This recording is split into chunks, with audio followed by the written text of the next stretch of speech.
बिस्मिल्लाहिर्रहमानिर्रहीम। इकोनोमेट्रिक्स की basic understanding की सीरीज में हम ऑटो कोरिलेशन कर रहे हैं और अब तक हमने ऑटो कोरिलेशन के डिफरेंट टेस्ट किए हैं, जिसमें एक ग्राफिकल, फिर उसके बाद रंस टेस्ट। ग्राफिकल में हम ये इस तरह से ये ग्राफ बनाते हैं, यानी रिग्रेशन एस्टिमेट करने के बाद म्यू की वैल्यू को सेव करते हैं और उस म्यू की वैल्यू को टाइम के अगेंस्ट प्लॉट करके देखते हैं और फिर उसकी लैग वैल्यू के अगेंस्ट प्लॉट करके। तो ये हम पहले कर चुके हैं। इसी तरह एक तरीका है कि हम रिग्रेशन एस्टिमेट करने के बाद म्यू की वैल्यू से हम डर्बन वाटसन की वैल्यू कैलकुलेट करते हैं यूजिंग दिस फार्मूला। ये भी हमने किया।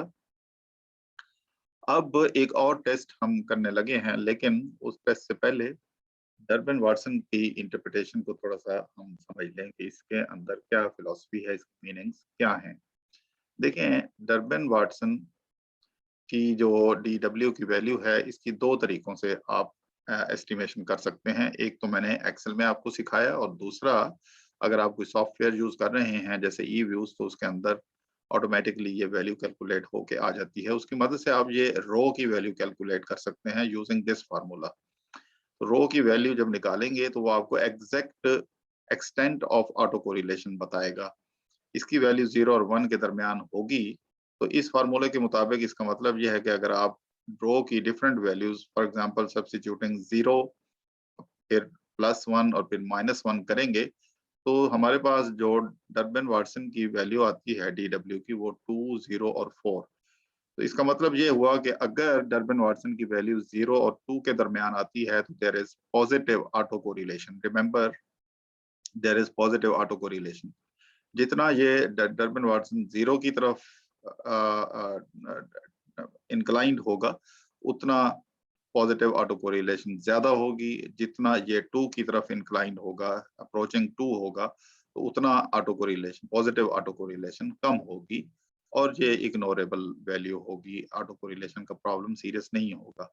लेकिन अगर डर्बन वाटसन की वैल्यू 2 से ज्यादा है और 4 की तरफ ज्यादा है, तो इसका मतलब ये होगा कि there is negative auto correlation.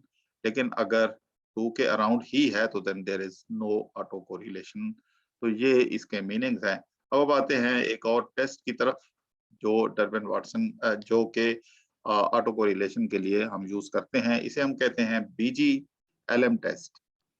आपको याद होगा हमने हेटेरोस्केडास्टिसिटी में भी किया। तो विदाउट वेस्टिंग टाइम हम इसको स्टार्ट करेंगे। ई-व्यूज में ही हम करेंगे इसको।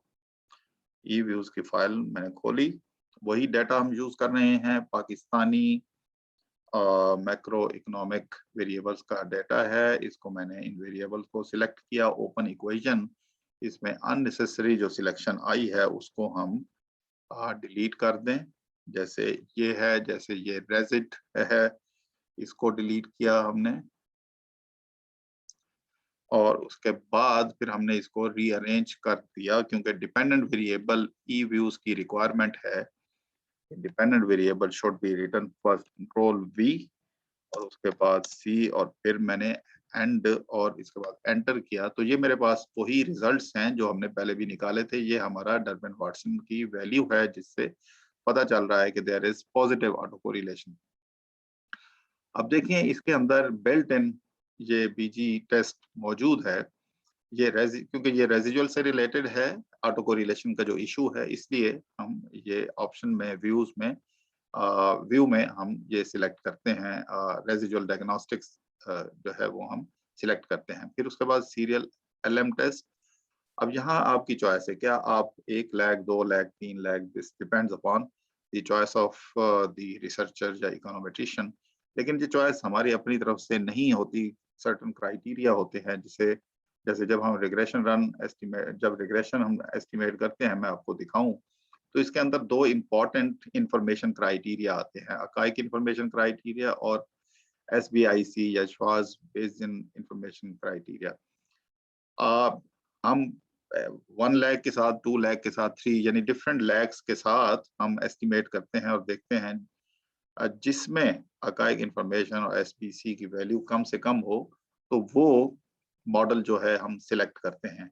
लेकिन अगर इस डिटेल में ना भी जाए, अगर बेसिक्स पे जाएं, तो फिर उसका तरीका ये है कि व्यू में गए हम रेजिजुअल डायग्नोस्टिक्स और इसमें serial correlation LM test for suppose हमने 2 लाख के ऊपर किया, तो इस 2 लाख के ऊपर एस्टिमेशन का मतलब क्या है? इसका मतलब ये है, मैं आपको अगर इक्वेशन से दिखा सकूं, तो हमने इसका मतलब ये हुआ कि हमने रिग्रेशन एस्टिमेट की, म्यू को सेव किया और फिर म्यू को उसकी लैग वैल्यू के ऊपर 2 लैग के ऊपर यानी लैग 1 लैग 2 के ऊपर रिग्रेस किया, प्लस जो इंडिपेंडेंट वेरिएबल थे, यानी हमने ये जो तीसरा है इसको नहीं, ये जैसे ये है, ये हमने नहीं किया, बल्कि ये 2 लैग तक और बाकी वही इंडिपेंडेंट वेरिएबल्स जो हमारे मॉडल के हैं उन पे हमने इसको रिग्रेस किया म्यू को।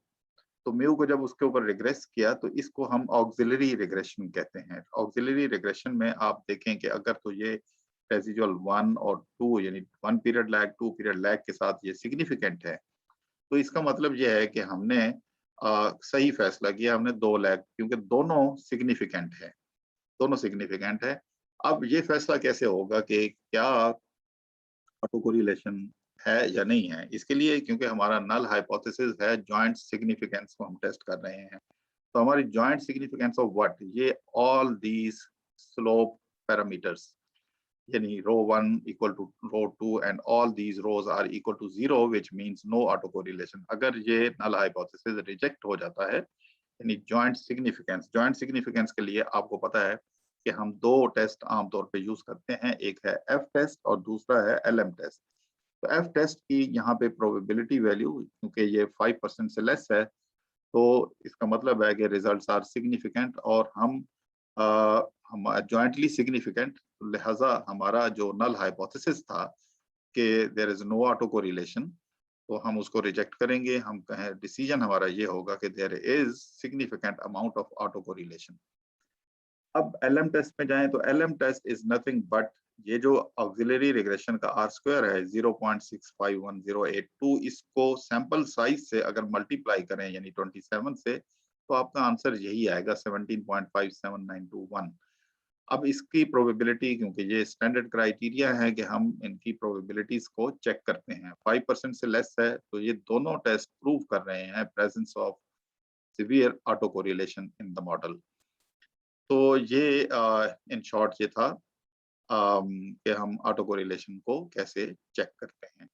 अगर आपको कभी ये प्रोबेबिलिटी वैल्यू, फॉर एग्जांपल अगर आप कोई एग्जाम दे रहे हैं उसमें प्रोबेबिलिटीज वैल्यू ना हो, तो आप आर स्क्वायर की ये एफ स्टैट की वैल्यू भी निकाल सकते हैं और LM की वैल्यू भी निकाल सकते हैं। कैसे? फॉर एग्जांपल अगर आपको ये रिजल्ट्स दिए हुए हैं और ये ऊपर वाला टेबल नहीं है, तो ये जो आर स्क्वायर है इसको आप सब्स्टिट्यूट करके एफ के फार्मूला में, जो हम अनोवा में पहले कर चुके हैं, उसमें मैं फार्मूला रिपीट कर देता हूँ। ये आर स्क्वायर की value divided by 1 minus R square और उसके बाद डिग्रीज ऑफ फ्रीडम। तो इसमें डिग्रीज ऑफ फ्रीडम क्या होगी? न्यूमरेटर की डिग्री ऑफ फ्रीडम वो नंबर ऑफ इंडिपेंडेंट वेरिएबल्स होंगी जो आपने राइट हैंड साइड पे इंक्लूड किए हैं, ये लिस्ट, इनको काउंट करेंगे इसके, तो न्यूमरेटर की डिग्री ऑफ फ्रीडम ये होगी, यानी आर स्क्वायर डिवाइडेड बाई ये नंबर काउंट करके डिग्री ऑफ फ्रीडम कंसीडर होगा।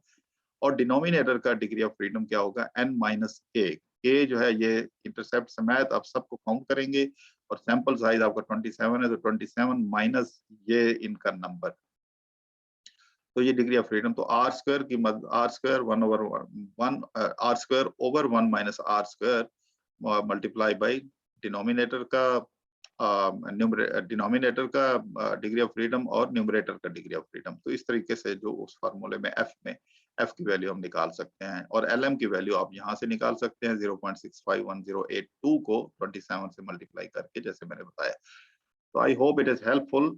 तो ये टेस्ट है जिसको BG टेस्ट कहते हैं, लेकिन ये इसके साथ ही हम चलते चलते एक और टेस्ट भी कर लेते हैं।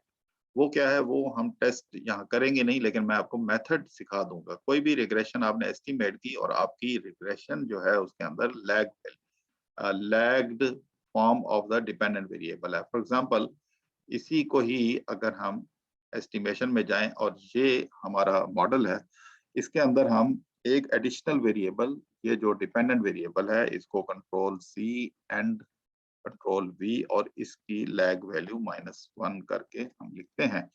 अगर आपका मॉडल ये है तो याद रखें यहाँ डर्बन वाटसन एप्लीकेबल नहीं होगा, क्योंकि इसके अंदर लैग्ड वैल्यू है। इसको 2 फायदे हैं। एक तो ये है कि आप लैग वैल्यू जैसे रखते हैं तो auto correlation in terms of Durban Watson वो काफी हद तक कंट्रोल हो जाती है, लेकिन इसके साथ ही अगर फर्दर चेक करना हो तो इसके लिए टेस्ट होता है जिसको हम कहते हैं Durban H statistic. Durban H statistic का फॉर्मूला ये है कि आप डर्बिन वाटसन जो आपके इन टेस्ट में आया है ये वैल्यू 2.295716 इसको आप यहाँ पे सब्स्टिट्यूट करेंगे, ये 2 फार्मूले का हिस्सा है और n जो है ये आपका सैंपल साइज यानी 27 था, n 27। अब ये सिग्मा स्क्वायर जो लैम्डा जो सबस्क्रिप्ट में है ये क्या चीज है, इसको समझने की जरूरत है। मैं आपको बता देता हूँ, जब आपने लैग के साथ रिग्रेशन एस्टिमेट की लैग डिपेंडेंट वेरिएबल के साथ, तो इसका ये वो लैम्डा है जो यहाँ पे ये शो हो रहा है और इसका जो लैम्डा का जो स्टैंडर्ड एरर है 0.035। तो दरअसल ये जो सिग्मा स्क्वायर लैम्डा आपको यहाँ इस फार्मूले में नजर आ रहा है ये इसका स्क्वायर है। इसके ये लैम्डा के स्टैंडर्ड एरर का स्क्वायर यहाँ पे ये रखा जाता है। तो बाकी सिंपल कैलकुलेशन है, कोई इतना मुश्किल नहीं है इसमें। हम डर्बिन वाटसन की वो वैल्यू, सैंपल साइज और standard error of the lagged variable का कोफिशिएंट का जो स्टैंडर्ड एरर है उसका स्क्वायर इसमें डालेंगे और इसका क्राइटेरिया ये होगा कि आप इसको 1.96 से कंपेयर करें। एच की वैल्यू greater than 1.96 है तो you reject the null hypothesis of no autocorrelation and conclude that there is autocorrelation. याद रखें, when h is greater than 1.96 there is autocorrelation, but if it is less than 1.96 there is no autocorrelation. I hope this is helpful. Auto correlation के problem क्या है हम next video में वो भी बताएंगे और उसके रेमेडियल मेजर्स भी कि how to resolve auto correlation ये डिस्कस करेंगे। Thank you very much. Thank you for watching. Keep watching.